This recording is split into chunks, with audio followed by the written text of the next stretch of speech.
This movie had absolutely everything going against it, and somehow it still made over $650 million worldwide.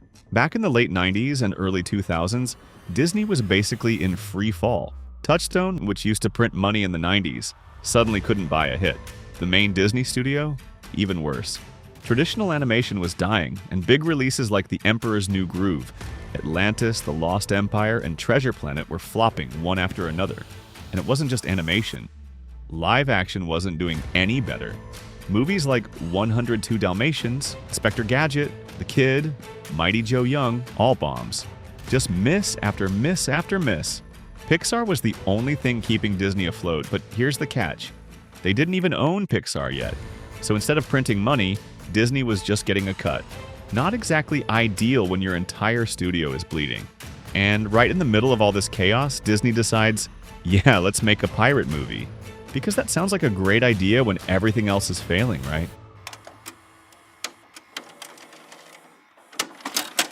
Back in the 90s, Pirates of the Caribbean had already been trying to get made. At one point, Steven Spielberg was interested in directing it, with Bill Murray and Robin Williams starring, which already sounds like a completely different movie, by the way. Around that time, every studio in Hollywood suddenly decided pirate movies were the next big thing. Warner Brothers was developing Captain Blood, Disney had their version, and then Carolco rushed ahead with Cutthroat Island. And if you know anything about that movie, yeah, it didn't just flop, it completely sank. Like, this might kill pirate movies forever level of flop. And that's exactly what happened. Every other pirate project in Hollywood was instantly canceled. Even Spielberg couldn't save it. Think about that for a second. If even Spielberg can't get your pirate movie made, maybe it's time to walk away. So Disney did, for a while. Then the early 2000s hit, and Disney CEO Michael Eisner was getting absolutely roasted for losing that classic Disney magic. So he comes up with a plan. Let's turn our theme park rides into movies. And somehow that idea actually works. Pirates of the Caribbean gets checked off the list, but even then, Disney still doesn't believe in it. At first, the movie was supposed to go straight to video. Straight to video. And the lead role? They were looking at Carrie Elwes. But then reality hits. Disney realizes they desperately need a real hit. Not another quiet failure nobody notices. So they decide to go theatrical. But now they need a star. And here's where things get even better. Because the guy who eventually defines the entire franchise, Johnny Depp, was the last person anyone wanted. At that point, Depp wasn't a star, he was a warning label. In Hollywood, they literally had a term for actors like him. Box office poison. Basically, cast this guy if you want your movie to lose money. Between 1999 and 2001, he stacked up flops like From Hell, Sleepy Hollow, The Astronaut's Wife, The Ninth Gate, and Blow. 5 movies, almost all of them underperforming. The only one that worked? Chocolate. That's it. So yeah, not exactly blockbuster energy. Meanwhile, the script is being worked on by Ted Elliott and Terry Rossio, the guys behind The Mask of Zorro and Shrek, with Stuart Beattie stepping in to polish it. And Beattie is the one who creates Jack Sparrow. He even names the character after Hugh Jackman, because that's who he wants in the role. And Disney's response? Nah, he's not famous enough. Which is funny, considering what happens later. So they start offering the role to other actors. At one point, Robert De Niro is approached to play Jack Sparrow. And he turns it down, because he's convinced the movie is going to flop. Imagine that. One of the biggest actors in Hollywood looks at Pirates of the Caribbean and goes, yeah, this is not it. He later admits that was a huge mistake. In fact, he regrets it so much that he starts saying yes to projects like Stardust, which by the way flops. So that didn't really help. And here's the best part. Actors who actually wanted the role. Disney rejected them for not being famous enough. So now they're stuck. Big stars don't want it. Unknown actors aren't allowed. Perfect situation. Eventually, they basically run out of options. And that's when the offer finally lands with Johnny Depp. And somehow, he says yes. Which, looking back, might be the single most important yes in Disney's history. Now here's where things start to get really wild. Disney actually commits. The budget becomes massive for the time. The biggest live-action budget they had ever approved. And they hire Gore Verbinski as director, fresh off the success of The Ring. And yeah, a lot of people believe this is the guy who ultimately saves the movie from being completely shut down. Then comes the casting. Depp is in. Jeffrey Rush joins as the veteran presence, and then you've got two relatively unknown actors, Keira Knightley and Orlando Bloom. Knightley gets in thanks to that early 2000s wave of British actors taking over Hollywood, and Bloom, his story is actually kind of hilarious. At this point, The Lord of the Rings, the Fellowship of the Ring, has already blown up. So the studio tells Verbinski, pick one, Orlando Bloom or Heath Ledger. Not a bad problem to have. And Verbinski goes with Bloom. Not because of auditions, not because of chemistry, just because of The Lord of the Rings. Seriously, his logic is basically, this guy's about to be in one of the biggest trilogies ever made. I'll take that. And honestly, fair enough.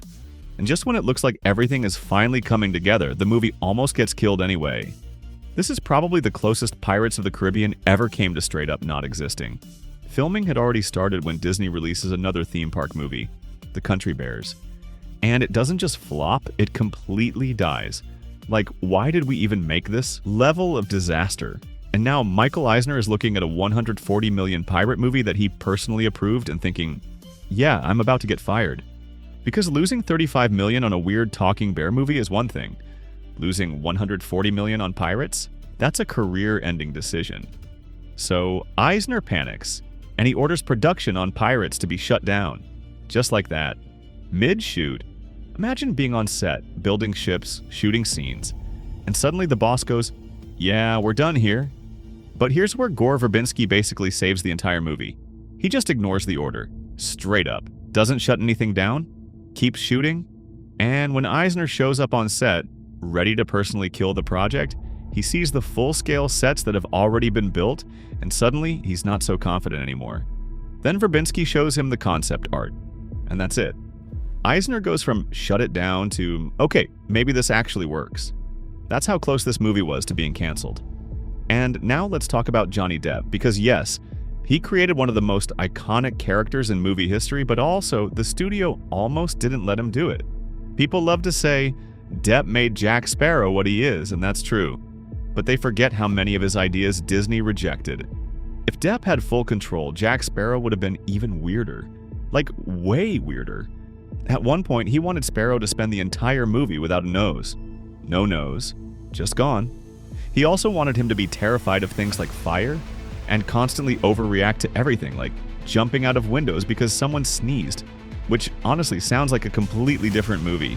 And yeah, some of that depends on the script and direction, but the no-nose thing alone would have changed everything. Disney said no to a lot of this. Probably the right call, but even with all those restrictions, the script kept changing during filming. A lot. Originally, Orlando Bloom's character was supposed to be the best swordsman in the movie. Barbossa and Norrington? Slightly worse, but roughly equal. And Jack Sparrow? He was supposed to be terrible. Like, couldn't fight to save his life terrible. The idea was that, in a duel, Sparrow would just grab whatever he could find and try to survive, including, at one point, a random donkey running around. Yes, really, that was the plan. But then they start filming with the cave sequence, and watching Depp run around helplessly in the dark just doesn't work. It's not funny, it's not cool, it just kills the scene. So they pivot. Fast. And suddenly, Jack Sparrow knows how to use a sword. And just like that, the character becomes something completely different. Now, while all of this is happening on screen, behind the scenes, things weren't exactly great either. Zoe Saldana later said she almost quit acting after this movie. According to her, if you weren't part of the main cast, you were treated like you didn't matter. Extras, smaller roles, even parts of the crew. No respect, no real consideration. Basically, if your name wasn't on the poster, good luck. To her credit, she doesn't hold a grudge. She just calls it what it is. Typical Hollywood. And then the movie comes out, July 2003. And it doesn't just release, it goes straight into battle. Opening day, it's up against the League of Extraordinary Gentlemen. And yeah, Pirates absolutely destroys it. Not single-handedly, but it definitely helps kill any chance of a sequel. Without that competition, the League probably makes another 30 or 40 million. Maybe that's enough to keep the franchise alive. But instead, done. Over. Pirates also hits Bad Boys 2, which is kind of ironic because both movies are produced by Jerry Bruckheimer. Sony doesn't see Pirates as a threat because it's a pirate movie, right? So they release Bad Boys 2 just a week later. Not the best decision. And yeah, Pirates also steps on the Lara Croft sequel on the way out. Basically, this movie shows up and starts ruining everyone's summer plans. And then comes the part nobody expected. The movie that was supposed to fail explodes, $654 million worldwide, on a $140 million budget. In 2003, people were convinced that Russell Crowe's Master and Commander would dominate the box office, and Pirates, with just Johnny Depp, would sink immediately. Instead, it's the opposite.